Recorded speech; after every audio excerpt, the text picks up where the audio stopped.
Sneakers and Cleats, the podcast. What's up, everybody? Welcome in to another episode of Sneakers and Cleats. You're not hearing it? No. Did we have music? I don't know. There's I something hear you. playing. I hear you. Okay, well, That's all I need to hear. I don't know. I'm just kind of pushing sliders over here, and we'll see what happens. Yeah, DJ is not my calling. Welcome into another episode of Sneakers and Cleats. I'm doing a lot of guest hosting this week. Yeah, how'd that go this how'd it morning, go in Zach? the morning? 2 o'clock came quick. I will tell you that. I'm sure you were amazing. Well, I wouldn't use that term, but we got through it, and the lights are still on here. So Okay. there will be another morning show tomorrow. So I did mornings from 91 to 93, 2.5 years, and it aged me 10. yes, It's brutal. yeah. I credit to everyone: Ashley, Brad, David Chancellor, Maritza, all those fine folks that get up that early in the morning. Yep. Salute.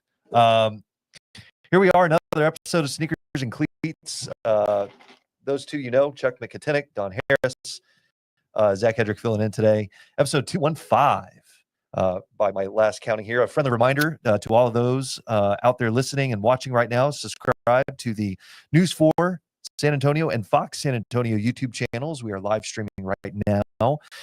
And then also, if you're not catching us live, you're probably listening to the audio version, and you can get your audio experience of Sneakers and Cleats wherever you get your favorite podcasts downloaded to your app or phones or whatever else is going on. So Rate, review, wherever you all get of that your stuff, podcast, yeah. 5-star rating. yes, et cetera, comment et down cetera. below, smash the like button, subscribe, bell. all that stuff. All that- 215 in honor of Matt Roy, who's been asking us the area codes. Oh, is that what You y'all know are what doing? 215 is, Chuck? I do not. I've I have called there- no I've idea. called there many times. 215. Philadelphia, I believe. All Check right. me, Bob. We'll check on the area code. But something else that we also a big day for Spurs fans everywhere. Happy birthday, Manu Ginobili. Happy birthday, Manu Ginobili and Chuck McKinnick. It is Belated. Saturday. belated on Saturday. Yes. Happy birthday to Chuck. Thank you. Do anything Wait, fun Chuck's this weekend? birthday's today? It was No, on Saturday. Saturday. Oh, On Saturday. Thank Do, you. do anything fun for the birthday? I did. We had a nice little brunch downtown, entire family, which was nice. Did the kids pick up the tab? They did. Actually, my wife Nice. picked up the tab. Nice. I think that's the reason why the kids showed up. always in for a free meal, right? 100%. Who So- doesn't like those? No, always. Brunch is always good too. So today, Manu Ginobili, guys, just real quickly, a favorite Manu memory? I mean, aside from the bat or something like that, but How is there old a is Manu? 42? 48? I think I saw on a tweet 48? today. Gosh, we're getting old. 48. I'm gonna double check on that too. He's Yeah, I 48. think it He is 48. 48. Thank you, Bob. Lord have mercy. Yeah, for me, it's hard to forget the run he had in 05. I mean, that was like so many big shots in those games here in San Antonio. I mean, so many memories with that guy and his will to win and bringing others in the will to win train. Yeah, a lot of memories. And him losing a lower portion of his anatomy too, and how he walked off the court. Yeah, that's When soccer it players still doesn't flop make and- any yeah, sense. He got Yeah. to his feet. Got to And his walked feet off the court. to this court. And still second greatest soundbite I've ever gotten in an interview. The first was with Don King, but the second was Manu. And I said, Manu, over here we have this saying, I'd give my left. And he said, I gave my right one for the Spurs. That is a pretty spectacular bite. Speaking of the Spurs, we have lots to discuss. Some big things going down here in San Antonio since this podcast last hit the airwaves. We'll touch on it because it's not really anything new. It's just now we have kind of some hard numbers to go by, I guess, a little bit concerning Project Marvel. So we'll get into that a little bit. The organization kind of putting their money where its mouth is after Peter J. Holt sent a letter to city leaders late last week. And then we'll take a quick glance at the preseason schedule for the silver and black, but also getting released today. Not going to dive too much into it because it's preseason. But speaking of preseason, we're going to get the latest on Cowboys training camp out in Oxnard. Not too much going on in terms of contracts, at least the one fans are waiting for. Well said. But yeah. it's still going on. Injuries kind of starting to take a little bit of a toll. Some big names, or at least depth guys, at least starting to get nicked up a little bit. So we'll kind of see what happens there. And then also in the spirit of football season, UTSA fall camp starting up later this week. We'll kind of check in with Jeff Traylor and the UTSA Roadrunners before we get out of here. So, guys, first topic: Spurs. Deciding to commit a big number. I thought of Dr. Evil immediately. $1 billion. $1 billion to a Spurs arena for Project Marvel. Everybody's kind of been wondering, okay, how much financial commitment is each kind of player in this? The players being the Spurs, city, and county. Well, the Spurs finally plunked down. Here's our figure in a letter that was sent by Peter J. Holt, went out to Eric Walsh and all the city council leaders.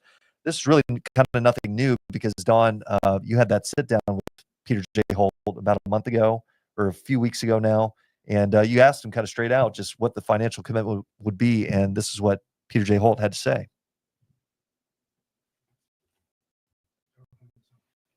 Oh, well, we don't have sound, so we're going to keep rolling. But he basically, you asked him,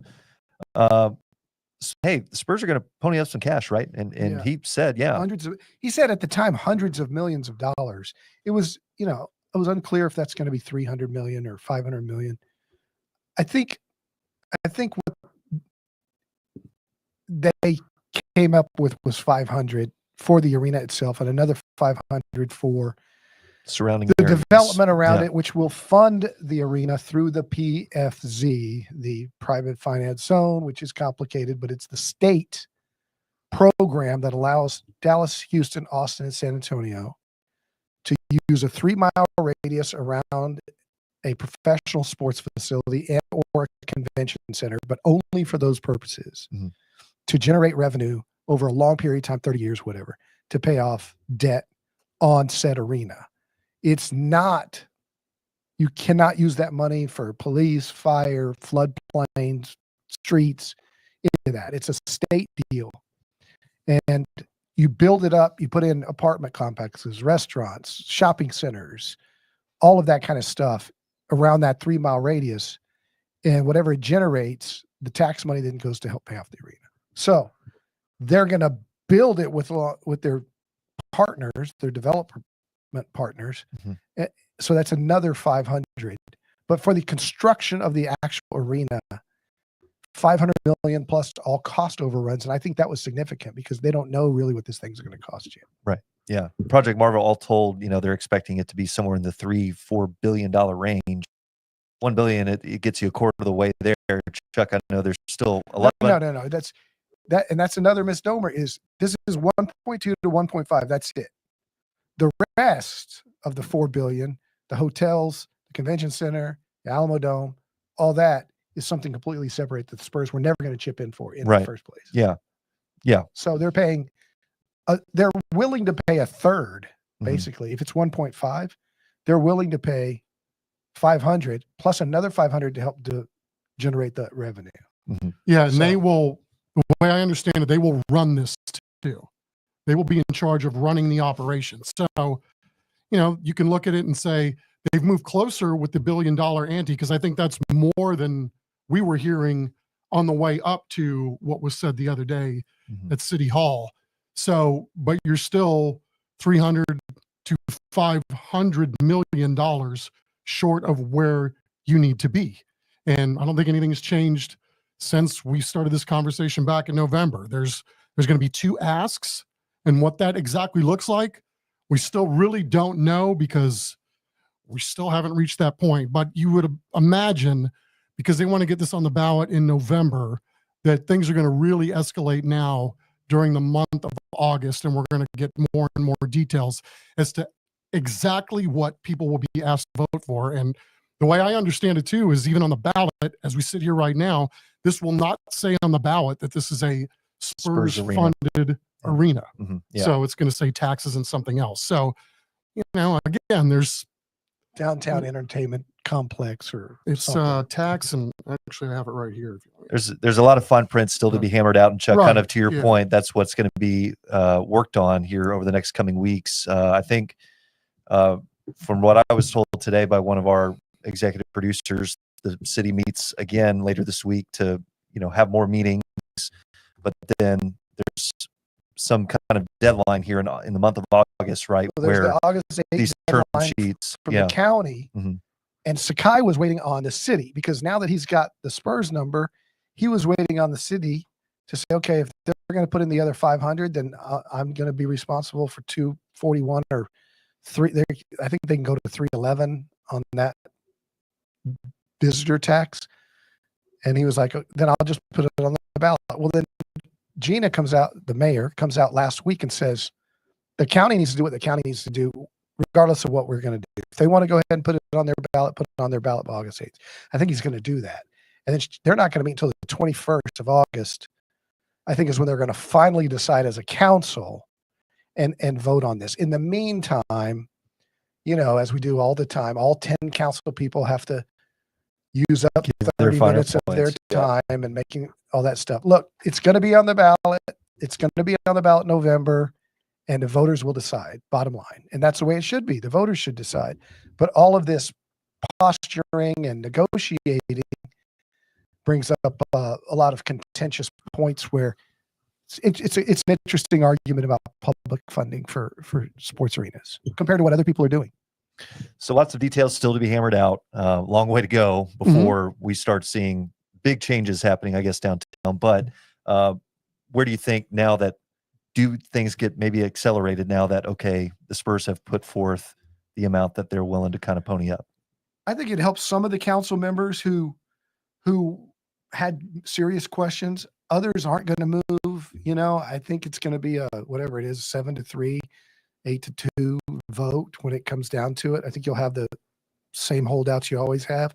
The people that would vote against Sunshine or their mother, but they vote against everything.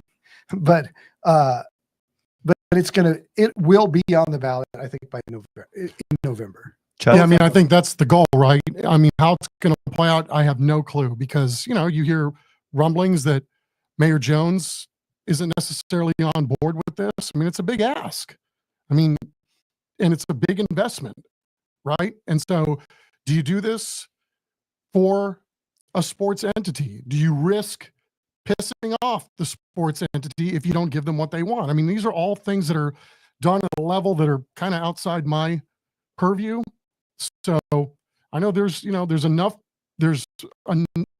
number of people on the city council that aren't necessarily for that, but again, they may be willing to say, hey, look, let's just turn it over to the voters and see what they think at the end of this. But isn't it the bottom line that if they say no, if the voters say no, does that mean the Spurs leave? I've knocked this around a little bit, and I think I don't think it's like the death knell of this thing this time. In other words, so let's just say, and I don't know anything. This is just, Chuck and I were talking about this the other day. If you're told no and you're the Spurs, then do you play the Austin card or the Seattle Vegas card, whatever it is? And does that move them? And then this gets done in a year from now or 2 years from now. Let's remember, this was not the Spurs' idea. Ron Nierenberg and Eric Walsh came to the Spurs 2 years ago and said, this is our vision. Will you participate? Do you guys want to be a part of it? And so I think if you're the Spurs, I read Peter's letter as being a little exasperated with the fact that, okay, you guys came to us. We're going to play. We told you we play. We're going to give our $1 billion. But now Ron's out of office. You got a new mayor who comes in and may not have the same vision. And now you're breaking our, what, in these council meetings where we're getting our butt kicked by the public comments of every Tom, Dick, and Harry that has an HOA that wants to complain about tax money for public venues. Look, you either want us or you don't. You want to do this or you don't. But we didn't come asking for this. You guys approached us, and now we're the ones having to sell it. to the public. Yeah, I don't necessarily see it quite that way. I mean, Peter J. Holt has been on the record saying we have to have certain things in order to operate in this day and age in the NBA, right? So this new venue with the arena and the stuff around it will help facilitate what they need in order to compete with the bigger market teams. So the way I understand it is, I heard this from a pretty substantial source, somebody that's in the know, that they will weigh their options if this doesn't go through. For sure. So they have to. I mean, they've already said on the record what they need to compete. So what does that look like? I don't know. Does it mean we're going to move and we're going to do all that? I mean, that's probably a conversation that's, let's let a few things play out before we start going down that road, because I don't think fear mongering or anything is going to solve any problems. And I don't think but they want to play that card. No, I don't think so either. I think they would have at this point. So, yeah, I don't know. I mean, but when you have council people that are up there, Jalen McKee Rodriguez saying he kind of threw that all out there the other day, and he said, I tempt the Spurs to see if they can get a better deal somewhere else. And I mean, I think some of what he says is absolutely, it's true. I mean, this is a pretty damn good deal. As we sit here right now, if it goes through, where the Spurs are putting up essentially $1 billion, and if the whole thing costs $4 billion plus, when you're talking about the entirety of the project, which is being driven by the Spurs, that's not true. That's not true. That's absolutely not true. The entirety of the project is not a Spurs vision. It's not being driven by the Spurs. The Spurs are interested in their arena. $1.5 billion. That's what they care about. Ron Nierenberg and Eric Walsh came to them about Project Marvel and being a part of with the dome and Freeman and all the other upgrades. Spurs are the driving force behind this, though. This doesn't happen without the Spurs' participation in all of this. They have to participate, but from their perspective, we're putting up $1 billion of a $1.5 billion project. Really, they'll admit to you that they're putting up $500 million. They see it as, we're putting in 5, the county put in 5, the city put in 5. And the city doesn't have to put in the 5. It comes from the state generating the PFZ. That's correct. But they do have to put in $250 in infrastructure. That's nice that you have that funding available if you're going to pull off a project of this magnitude. Yeah. But there's the other side of it is, what about the CPS plant that's got to be moved or will be moved if this thing goes through? There's going to be the infrastructure around it. I mean, all that's going to cost money. So, again, when a city councilman says what he says, there are others that feel the way that he does. So there's a lot to sort through between now and when this stuff gets put on the ballot, and we'll see what happens over the next month. Yeah. So you have it right there. Lots to discuss, lots to explore over here the next few weeks and months. So long way to go. Bob, do we got anything on this topic before we kind of keep moving on a little bit? Tom Guerrero in the house. Shout out Tom. First of all, Luis, we're getting some comments that the audio is a little shaky, a little laggy. I don't know if there's anything you can do about that at this point, but I just wanted you to know. Zach. It's Zach. I know. We blame Zach for the problems. Yes. Thank you, Zach. Tom does agree, though, that the voters should be the one to decide this. Yeah. People should be decided. And Trevor says, regardless if it's for a good reason or not, if the Spurs were to ultimately leave San Antonio, history will not be kind to the mayor and city council. And that's what I think is ultimately going to be in their back of their minds, right? And as a city, do you want Jalen McKee Rodriguez making the decisions for, the rest of the citizens? That's why put it, negotiate up to the point that you feel comfortable with putting it on the ballot. Let the voters decide. If they say no, you can campaign against it all you want once it gets on the ballot, and you'll have people campaigning for it. You'll have people campaigning against it. And then let the voters decide. So it'll be a topic that will be a discussion point for the next few months here as we get closer and closer into the fall. Real quickly, before moving on from the Spurs, their preseason schedule coming out today.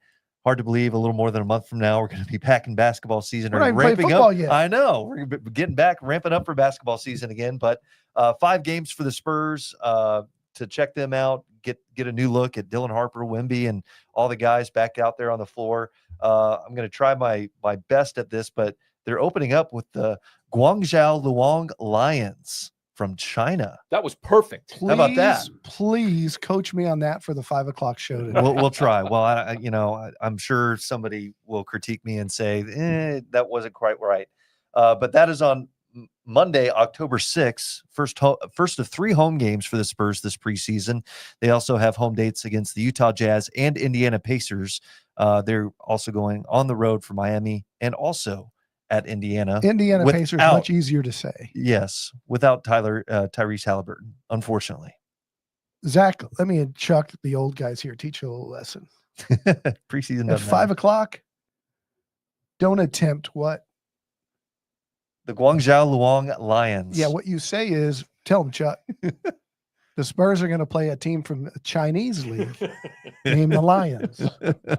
Yep. That's what we do. Does that team even make the graphic? Probably not. I don't know. We'll see. All right. Moving on to the Cowboys training camp. Brian Schottenheimer just speaking as we were coming onto the air here. They're probably rolling right into practice. First padded practice yesterday, and they added another guy to the extension list, Jake Ferguson, getting paid up. Pretty good player, decent tight end. I mean, he had a down year last year, but he's looking to turn things around, of course. And the front office had to hearing this, that, hey, I didn't want to go anywhere else. He didn't really kind of explore any other options. He wanted to stay right there. So that's got to be a good, bargaining chip for the front office when they start going for these other guys. Yeah, I mean, I'm just glad. I hope we get to see more of stuff like this so the Cowboys are probably, based on what Jake Ferguson did last year, taking a little bit of a risk when you're talking about wrapping up $30 million guaranteed dollars to Jake Ferguson. It's a little bit of a club-friendly deal in a lot of respects, but Jake Ferguson, God bless him, lives in the real world. He's coming off a year where he had a jacked up knee for the first half of the season. Then he had a dome ding for 2 games last year. And by his standards, I think he's probably going to have a better year this year if he stays healthy, but that's always the rub in all this, right? You have no idea if you're going to stay healthy. You're one hit away from your career ending. Good for Jake Ferguson and good for the Cowboys to reaching some sort of agreement, probably much to the chagrin of the quote unquote Players Association that frowns on these sweetheart deals. It's crazy what the Players Association has evolved into, where they roughly are benefiting 5 or 6% of the players, and then the rest of these guys got to figure out what to do on their own, and then they get blowback from these associations when they sign these deals early or leave money on the table, so to speak. I mean, it's just nonsense. Let me ask you this. He got what was called the 7th highest paid tight end in the league money. Do we think Jake Ferguson's the 7th in the NFL? Better or worse? Well, I mean, at his peak, when he's playing well. I mean, he'll be even better this year with another dude out there. I mean, off the top of my head, I would say maybe. I mean, when you think of Kelsey and you think of the guy in San Francisco, and who else do you think? There's a guy in Buffalo, right? Yeah. I can't remember, but Ferguson, when healthy, pretty athletic guy. So I thought 7th. That's about right. Yeah. And you're talking about a guy too that was a 4th round pick. I mean, 4th round guys don't usually get this kind of guaranteed money. So good on Jake Ferguson. Yeah. And good on the Cowboys for kind of getting out in front of that. And let's see if there are other guys on this roster that kind of follow suit. It seemed like it's a pretty fair deal for both. Yeah. Yeah. A few more guys in contract years that the Cowboys may be targeting. We'll get to those guys in a second. But first, of course, everybody wondering what is happening with Micah Parsons' deal. Where does that stand? Well, Jerry Jones, speaking to one of our affiliates yesterday, he was asked, of course, where things stand on the Micah Parsons contract, and here's what he had to say. Obviously, Micah, first of all, does want to get paid. He's getting paid. He gets about 20-something million right now. And that's pretty easy, 20 million, standing there watching practice out there at the same time we're going on. But seriously, I don't have a lot to say about it. This is pretty commonplace. You have high-profile players that are under contract that basically want to renegotiate for the future. I get it. And it's just a question of allocation. The process is going along, and Mike is a smart young man. And I can't tell you how smart he is. I think he may be the most intelligent player I've ever negotiated with. And we've had direct negotiations at length. And Michael called me from Saudi Arabia and wanted to come in and get in and come in and talk about negotiate the contract. And we did. And so we've got some things to work out, but we'll see where it goes. Well, Jerry taking another shot at Micah there at the beginning, getting $20 million to just stand and watch practice. So the war of words continues. Oh, I loved the what he told Todd Archer yesterday was he said the fans were screaming, pay Micah, pay yeah. Micah. And Archer asked Jerry, did you hear those chants? And Jerry goes, you mean those faint little chants that are nothing? Right. They were nothing like the loud theater ones last continues. year for CD Lamb. Like Micah, Micah's going to hear that and go. So Jerry's saying the fans like CD more than me. Yeah. Stephen Jones also chiming in on this dispute as it goes on. He said, quote, we want to pay Micah too. He's got to want to be paid. So it's just both these sides are ready. Doesn't Jerry realize that year after year, whether it's Dak or whether it's CD, we have these sound bites from him on tape where he explains the salary cap to everybody. Sure, yeah. And he says, the more you give to one guy, then you don't have money to give somebody else. He says that all the time. Allocation. And then Micah Parsons, I guarantee you, is going to get $41 million a year when this is all said and done, just like we knew he was once TJ Watt got paid and once these other guys got paid. So what's he waiting on? Maybe I'm not a smart enough business person to know that if you let that money sit in the bank this extra month of August, what it makes in interest. When you're talking about a $30 million signing bonus. Yeah. He knows how to build the drama. So to get more eyeballs, and I think he's accomplishing it. I think in some regards, you're absolutely right. I mean, sadly, because here we are again, right? Superstar players and contracts with the Cowboys, they seem to get dragged out. They seem to be number one on the list of things that create narratives on a certain cable sports network. They'll fill a whole day's worth of programming, maybe a week's worth of programming, maybe a month's worth of programming. So sadly, it is what it is, as they say. As the great Bruce Bowen would say. This back half of the Stephen Jones quote, is kind of sticking with me because it's calling back for me with something that Micah said last week. Mike hasn't talked since last Tuesday after the first practice. But Stephen Jones saying he's got to want to be paid. Well, Micah, during that scrum after the first practice, he said they have their own timeline of when they want to get things done. At any given time, they can get things done. So I think Jerry kind of talked about it. They talked way back when they got everything ready to go. And now it's just like, well, it's not the right time yet because they want to build all this stuff up. Chuck, to your point, they want to get all the eyeballs and everybody talking about this situation before finally it's like, all right, enough time has passed. Let's get it done so we can just focus on football. I think my guess, and I don't know, is that they're at a number and they agree on a number and that they may be a little bit apart on length, total guarantees, and if it's 4 or 5. Yeah. Length of years. Yeah. Sure. I'm curious to see, the longer that Mike is out, what does this mean for Sam Williams? What does it mean for Ezeraku? Because those dudes are getting a lot of splash headlines so far during camp. And I wonder if any of that, will be used as leverage at some point. Probably not. That's probably a silly thing for me to say. I mean, Mike is his own dude for sure, but those other guys are fast becoming nice, viable options. And we're not even talking till, Agent Zero comes back. Yeah. Another guy that can get after you pretty damn well.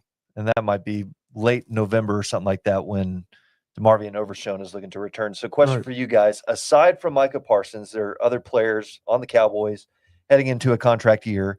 Among them are Tyler Smith, Deron Bland, George Pickens, Brandon Aubrey. So taking Mike off the table, which player should the Cowboys extend next out of that grouping? Well, I think your priority would be Smith. I'm 100% with you. Because kickers are kickers. They're a dime a dozen, although he's really good. Bland, I want to see if he was a one-hit wonder. Prove it, yeah. And Pickens, kind of the same thing as far as let him play this year and see how See he what the does. chemistry's And, like. Yeah. yeah. So far, and But I I know, think he's more talented than Smith. mhm, It's close, mhm. but Smith is a more valuable piece right now. Yeah.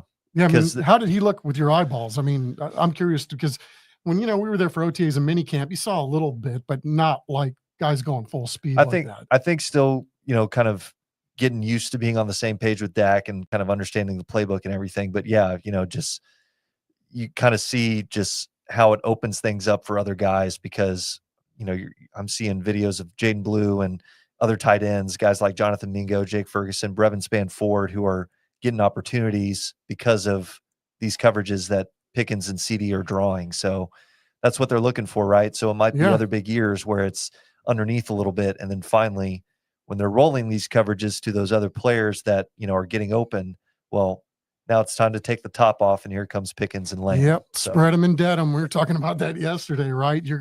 It's gonna make Jake Ferguson better. It's gonna make Blue better. It's gonna make whoever is the bell cow running back better. Everything is going to be better just by having another playmaker out on the field. but it's all dependent too on how that offensive line 100%, Yeah. as holds always. up.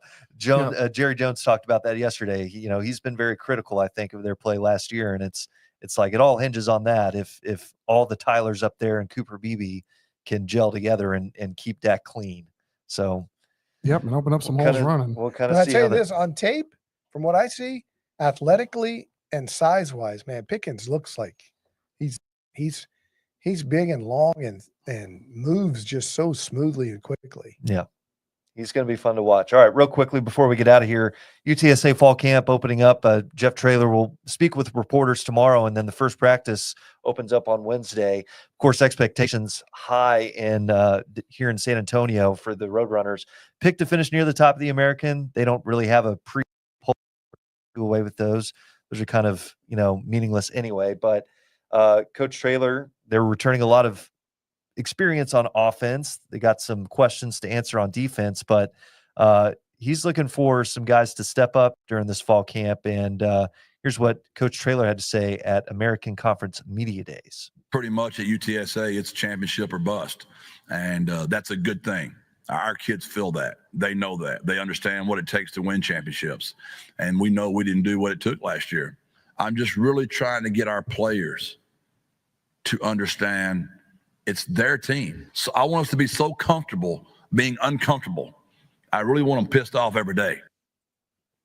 Kind of like that, right before camp, huh? Yeah. I mean, for me, he says all the right things, right? He wins the He press measured conference. what his team was last year. He got tough on him towards the end of the year. I don't think he's going to have any problem doing that, as he would say, have a more buttoned up, we're going to have a more serious approach, and maybe a little bit more of a gavel this year than what he coached with last year. He talks about the pressure from previous teams. You had your buddy Frank Harrison last night that I saw. What is Frank expecting? What are the expectations for this team? Yeah, I think it's they're looking at 7, 8, 9 win season, depending on how they do against Colorado State, Army, and Tulane late in the year, and Texas State is going to be, all they can handle at home. But they should roll through the middle part of their conference schedule. They got the important games at home late in Army and Tulane. Yeah. And so the Alamo Dome is going to have to help them there and against Texas State. I think Colorado State's a really interesting game on the road. I think if they can win that, it would be kind of like that first year when they won at Memphis, where it kind of set the tone for the rest of the schedule. Springboard them. But I think, what Traylor is saying is, he had Rashad Wisdom and Frank Harris and all these guys for years and years who were leaders, mature veterans. He could have them run the team. He kind of forgot about that last year, and he kind of let the guys run the team, and they didn't run the team. They ran it into the ground. And so he had to come in and rescue it in this offseason and start treating them more like a high school team again. We're going to have these discipline things. You're late for a meeting, you're punished, and all these kind of things. So I think that's what he's buttoning up. Yeah, it's going to be weird too. I mean, he's got all his starters back on offense and none on defense. I mean, wow. Yeah. A lot of And guys I hit the heard him transfer portal. say when he was talking to Matt, he's like, I don't think I've ever had that. I don't know if I've ever heard of something like that, right? Usually it's like you've got 3, 4, 7, 8 coming back, whatever, on each side of the ball. But to have them all on one and none on the other, what is that going to look like early on in the year? I'm curious. Because when we would read Dave Campbell's magazine preseason about teams, no returning starters, you're like, okay, they're going to be really young. But with the portal, that's not the case because they're all just for-pay mercenaries. And some of these guys come in are fifth-year guys, right? 24-year-olds. But I mean, the point is you're going to have to learn to play together, which is going to be really, when you have that many moving parts, a lot of these guys were maybe not necessarily starters last year, but were in the program, but were elevated because of all the injuries that they had too.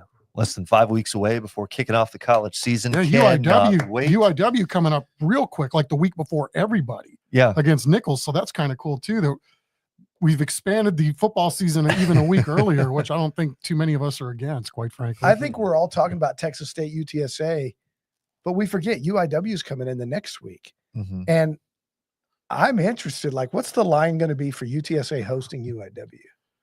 Probably lopsided. I mean, it's the body size, right? You go to see UTSA guys and you see the UIW guys, and you got a lot of scat on UIW, but the UTSA guys got scat and they're huge. So, that's a nice, that's cool. I hope they continue to do that because that's only going to help elevate UIW too in a lot of ways. UIW picked to finish first in the Southland Conference, by the way, and pretty overwhelmingly so. So Clint Killow keeping that train rolling like it has the past couple of years. So, Bob, got anything else before we are moseying on out of here? Just a big question for Chuck. What is the greatest Ozzy / Black Sabbath song of all time? Probably Over the Mountain from the first Ozzy solo record. Blizzard. Or was it the second one? Geez, dude, you took me way back on that one, but I don't know. Diary or Blizzard? I'm not sure. That's a good question. I think it was the first one, but I could be wrong. I don't know. Both of those two solo albums, the first ones are really, really good. And then started to kind of. Do you prefer the Ozzy over Black Sabbath? 100%. Wow. Yeah, the Black Sabbath, believe it or not, almost predates me. You can still listen. Really? Yeah. See, I was a preacher's son. I was not allowed to listen to devil music. But you do now. And he's in a black, wearing the black pullover today. So. How about you, Bob? You got? Is it a Black Sabbath or is it an Ozzy song? It's I love Black Sabbath. I think especially the more and more I listen to the Ozzy stuff. Overall, Black Sabbath by far so much better. Okay. I think NIB might be my favorite of all. Really? Okay, that's a good one. It's done better when it's done live, though, in my humble opinion. No, it is. Yeah. Perry Mason, that's a good one too. The Ozzy song, Perry Mason. I don't know that one. Check it out. It's nice and catchy. All right. I think Zach Wilde was playing guitar on that one. Well, that'll wrap it up. Don't hold me to that one. That's going to wrap it up for this episode of Sneakers and Cleats. Don't forget, if you haven't done so already, subscribe to the News 4 San Antonio and Fox San Antonio YouTube channels. We will catch y'all on the flip side.